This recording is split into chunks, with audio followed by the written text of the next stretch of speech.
Bonjour à tous, heureuse de vous retrouver sur le plateau TV en direct de l'AVA Congrès de Lille 2023. Bonjour Pascal Delceau.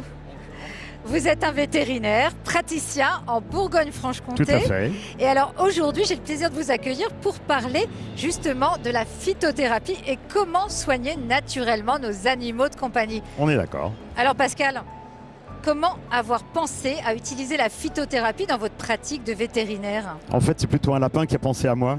Parce qu'effectivement, il y a 10 ans, il m'a fait interroger et opter pour la phytothérapie. En fait, nous étions en traitement depuis plus de 6 mois et nous avions envisagé globalement l'ensemble des traitements à base de molécules de synthèse envisageables pour traiter une pathologie respiratoire chronique. Et en fait, malgré la collaboration des spécialistes en AC, eh bien, nous étions en échec. Et en désespoir de cause, les propriétaires étant extrêmement motivés, eh bien, j'ai appelé mon confrère, le docteur Claude Fèvre. 10 jours de traitement en phytothérapeutique et notre lapin était guéri. Donc bien évidemment, naturellement, j'ai cherché à savoir quels étaient les modes d'action de cette technique et je me suis mis à des formations adaptées. Un bon résultat déjà pour bien débuter sur la phytothérapie. Alors, ces solutions naturelles, est-ce qu'elles conviennent à tous les cas cliniques et peut-on tout soigner avec des solutions en phytothérapie? En fait, la phytothérapie, qu'elle soit sous la forme de préparation magistrale extemporanée ou de formules dûment adaptées, en complément de ce qu'on appelle une alimentation fonctionnelle, notamment avec le soutien au microbiote, eh bien, peuvent être utilisées en première intention pour traiter l'ensemble des cas cliniques.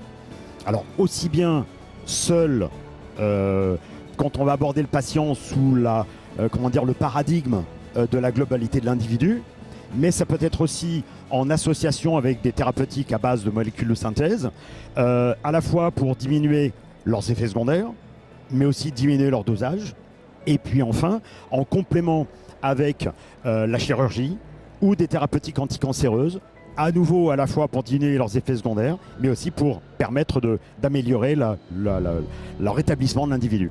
Donc un très large panel finalement d'utilisation possible. Tout Alors, à fait. On parle beaucoup Pascal justement du microbiome intestinal, des microbiotes. Est-ce que vos patients sont conscients de ce que ça représente et de leur importance? Alors j'aime bien cette question parce qu'effectivement, étonnamment, nos patients sont très au fait de l'intérêt des solutions naturelles de santé et ont recours au microbiote intestinal. Et d'ailleurs, souvent ils cherchent seuls si cette aide au bien-être ne leur a pas été proposée.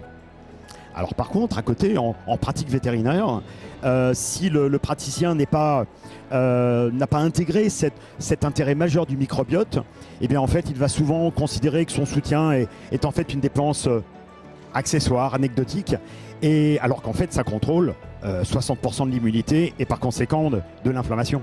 Alors justement, à quelle occasion prescrivez-vous ces solutions de soutien au microbiote intestinal? Alors, on a vu qu'effectivement, il y avait une large utilisation possible.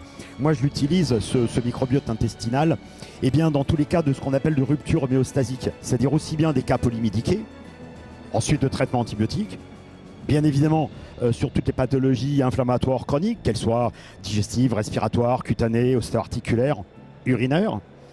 Et puis, j'utilise le microbiote intestinal aussi parce qu'il va permettre d'optimiser le traitement en phytothérapie.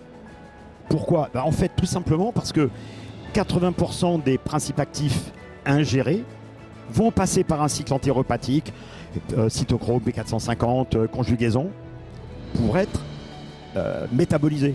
Et bien évidemment, ça suppose un microbiote en santé optimale. Vous avez raison. Merci beaucoup Pascal. En tout cas, merci pour ce partage d'expérience sur la phytothérapie et surtout sur ce focus sur le microbiote intestinal et son importance.